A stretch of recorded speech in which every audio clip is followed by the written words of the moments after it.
Hello friends. स्वागत है आपका हमारे यूट्यूब चैनल आर के हिंदी कहानियों में।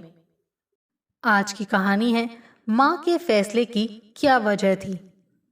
मैं हॉस्टल नहीं जाऊंगी कहकर पैर पटकती किश्ती अपने कमरे में अंदर घुस गई और दरवाजा अंदर से बंद कर दिया। अचला घबराकर बेटी को मनाने दौड़ी। बहुत मनाने के बाद किश्ती ने दरवाजा खोला। बेटी, इस समय तुम्हारा हॉस्टल जाना बहुत ज़रूरी है।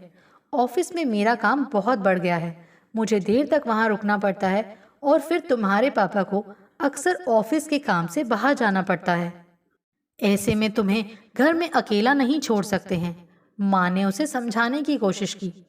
तो तुम अपनी नौकरी छोड़ दो, किश्ती चीख पड़ी। अभी तो उसने 7वीं पास की है और घर से निकालने की तैयारी शुरू हो गई। 12वीं के बाद जब कोई कोर्स करेगी तब शौक से जाएगी, पर माँ उसे जबरदस्ती कैद खाने में अभी से क्यों भेज रही हैं?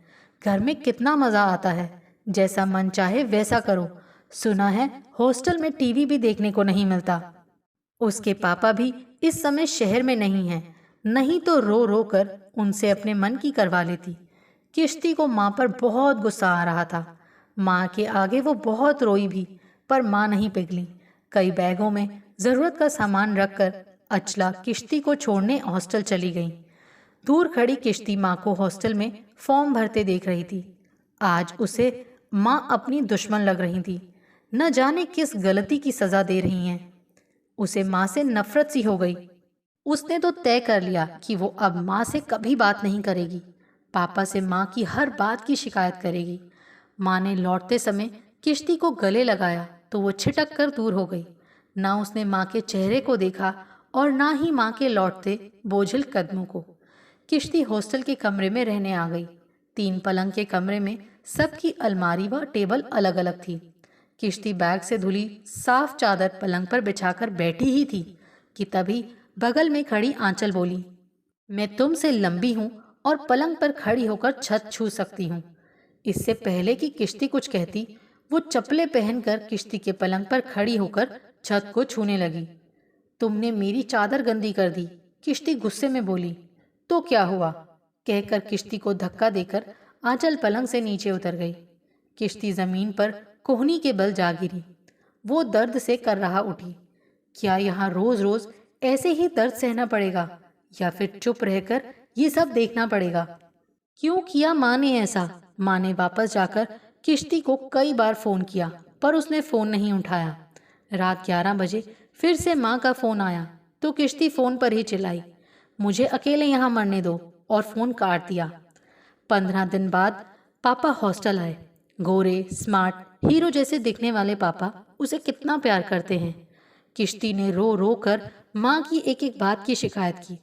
उसको तो पूरा विश्वास था कि पापा उसको तुरंत अपने साथ घर ले जाएंगे, पर पापा ने ऐसा नहीं किया। पापा बोले, किश्ती बेटा, माँ ने सही निर्णय लिया है। मुझे अक्सर घर से बाहर जाना पड़ता है और तेरी माँ ना नौकरी छोड़ सकती है, ना ही तुम्हें घर में अकेला रख सकती है। पापा बहुत सारा खाने का सामान देकर उसे हॉस्टल में छोड़कर चले गए। किश्ती समझ गई कि अब उसे हमेशा यहीं रहना है, अपने घर से दूर, अपनों से दूर। पर अब उसका अपना है कौन? कोई भाई बहन भी तो नहीं जिससे मन की बात साझा कर सके वो। किश्ती धीरे धीरे हॉस्टल के वातावरण में अपने आप को ढालने लगी। पापा के गले झूलने वाली चुलबुली किश्ती अब नन्ही सी उम्र में गंभीर हो गई थी। पढ़ने और खेल में अव्वल आने से हॉस्टल में उसकी धूम मच गई थी। इतना सब होने पर भी माँ के प्रति नफरत कम नहीं हुई थी। वो जब छुट्टियों में घर जाती तो माँ से बेरुखी दिखाती। आज किश्ती 11वीं की परीक्षा देकर घर आई थी। तभी पापा भी टूर से लौटकर घर आए थे। माँ को तो ऑफिस से फुर्सत ही नहीं थी। पापा शाम को किश्ती को लेकर एक समारोह में गए। अब वो समझदार हो गई थी। एक किनारे की कुर्सी पर अकेले बैठी किश्ती अतिथियों को देखकर उनके मनों के भावों को पढ़ने की कोशिश कर रही थी। उसके पास रखी खाली कुर्सी पर एक बहुत सुंदर शालीन महिला आकर बैठ गई। किश्ती को बहुत समय बाद कोई अपना सा लगा। फिर तो बातों का सिलसिला ऐसा चला जैसे सदियों की दोस्ती हो। क्या नाम है तुम्हारा? उस महिला ने पूछा। किश्ती। और आपका? सहेली। दोनों खिलखिला पड़ी। पास खड़ी उनकी प्यारी सी बच्ची भी बिना कुछ समझे हंसने लगी। घर आना कहकर सहेली ने पता दे दिया। किश्ती की छुट्टियां समाप्त होने पर वो वापस हॉस्टल आ गई। इस बार वो हॉस्टल ये तय करके आई थी कि 12वीं के बाद हॉस्टल नहीं जाएगी। अब वो बड़ी हो गई है, माँ उसे जबरदस्ती नहीं भेज सकती। माँ उसे इंजीनियर बनाना चाहती थी। नहीं मानेगी अब वो माँ की कोई भी बात, नफरत करती है उनसे। 12वीं की परीक्षा पूरी होने पर किश्ती वापस घर आ गई। अपनी मर्जी से उसने पत्रकारिता में प्रवेश ले लिया। माँ नौकरी में व्यस्त थी। पापा 15 दिन में एक बार घर आते और फिर जल्दी ही चले जाते। दिन भर किश्ती पढ़ाई करने में लगी रहती। रात में माँ के प्रति नफरत की आग लिए अपने कमरे का दरवाजा बंद कर लेती और देर रात तक जागती रहती। मगर आज कई दिनों के बाद किश्ती का मन किसी अपने से बात करने को हुआ तो पिछले साल समारोह में मिली सहेली के घर चली गई। साफ सुथरा सजा हुआ घर था, हर कोना व्यवस्थित तरीके से और नई साज सज्जा से गुलजार था। सहेली दिल खोलकर उससे मिली, उसकी पसंद का खाना बनाया, दोनों ने खूब सारी बातें की। ऐसा प्यार ही तो वो माँ से चाहती थी। चिंकी इधर उधर उछल कूद कर रही थी। अंधेरा घिरने लगा था। किश्ती अपने घर जाने के लिए खड़ी हुई ही थी, तभी डोरबेल बजी। तुम 2 मिनट रुको, मेरे पति आए हैं, मिलकर जाना, कहकर सहेली गेट खोलने चली गई। एक स्मार्ट व्यक्ति के गाड़ी से उतरते ही चिंकी उनसे लिपट गई। ऑफिस बैग उन्होंने सहेली को प्यार भरी मुस्कान देकर पकड़ा दिया। किश्ती ने शीशे से देखा तो उसके पैरों के नीचे की जमीन कांपने लगी। उसे देखकर विश्वास ही नहीं हो रहा था कि ये तो उसके पापा थे। शीशे को हाथ से पोंछकर आंख गड़ा कर देखा, उसकी आंखें बिल्कुल ठीक देख रही हैं। ये तो उसके पापा हैं। तो क्या पापा ने माँ को छोड़कर दूसरी शादी कर ली? किश्ती तुरंत कमरे के दूसरे दरवाजे से छिपकर तेजी से निकल गेट के बाहर आ गई। उसे लग रहा था कि वो भंवर में अंदर तक डूबती जा रही थी। अब वो किससे नफरत करे, माँ से या पापा से? हाँफती हुई किश्ती घर आकर माँ के सामने खड़ी हो गई। उनके सामने रखे कंप्यूटर का मुंह घुमाकर अपनी आंखों में धधकती चिंगारी लिए।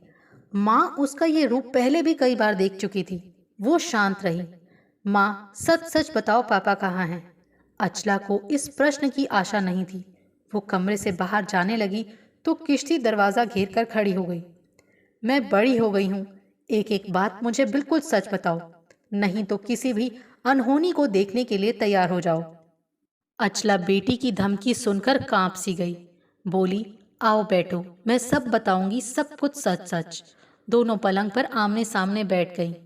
उस वक्त मुजरिम थी उसकी माँ अचला और न्यायाधीश थी किश्ती। तुम्हारे पापा नंदिता से प्रेम करते थे। वो आकर्षक थी, घरेलू भी थी। मेरे सामने जब इन्होंने डाइवोर्स के कागज रखे तब मैंने ये शर्त रखी कि किश्ती को इस बात का कभी पता नहीं चलना चाहिए, वरना वो टूट जाएगी। जब वो हॉस्टल जाएगी तब पापा बनकर ही उन्हें वहां जाना होगा, और जब वो छुट्टियों में घर आएगी तब उन्हें भी घर पर आते रहना होगा। और हाँ, मैंने उन्हें डाइवोर्स नहीं दिया, उनसे कह दिया कि वो जहां जाना चाहें जा सकते हैं, मेरी तरफ से मुक्त हैं। उन्होंने मुझे छोड़ा है, मैंने उन्हें नहीं।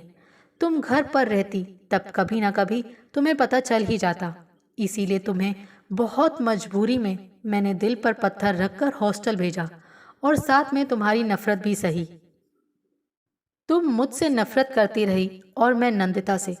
किश्ती माँ की बातें सुनकर सन्न रह गई थी। माँ के प्रति किए अपने रूखे व्यवहार के कारण आज वो अपने आप को गुनहगार समझ रही थी। माँ, मुझे माफ कर दो, कहकर वर्षों से अनछुए रिश्ते को पिघलाती किश्ती माँ से लिपट लिपट कर फूट फूट कर रो पड़ी। माँ, आज तुम भी रोकर अपने मन में जमा गुबार निकाल दो। बहुत पत्थर हो गई हो तुम। माँ बेटी के मिलन का कोई साक्षी था तो वो एकमात्र समय, जो शाम से रात और रात से सुबह तक के परिवर्तन को देख रहा था।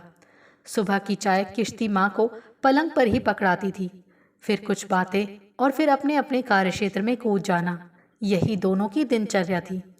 आज किश्ती ने चाय माँ के सामने रखकर अखबार उठाया तो निगाह पहले पन्ने के कोने में छपे समाचार पर पड़ी। सड़क दुर्घटना में महिला की मौत। तस्वीर देखकर वो बुरी तरह चौंक उठी। ये तो नंदिता थी। उसने अखबार माँ के सामने रख दिया। माँ ने खबर पढ़कर बिना चाय पिए एक किनारे में कप सरका दिया। माँ, तुम वहां जाओगी क्या? नहीं, जिस जगह जाने से दिल और दिमाग दोनों को तकलीफ हो वहां नहीं जाना चाहिए। माँ और किश्ती दोनों के मन में उथल पुथल चल रही थी, पर दोनों ही मौन थी। कुछ घटनाओं के एहसास में शब्द मौन हो जाते हैं। नंदिता की मौत की खबर को 8 दिन हो गए थे। आज माँ ऑफिस से जल्दी आ गई थी। किश्ती माँ से किसी बात पर परामर्श कर रही थी। शाम ढल रही थी, तभी दरवाजे पर एक पुरुष की आकृति उभरी। एक विक्षिप्त सा थका हारा आदमी। किश्ती ने नजर उठाई। अरे, ये तो पापा हैं।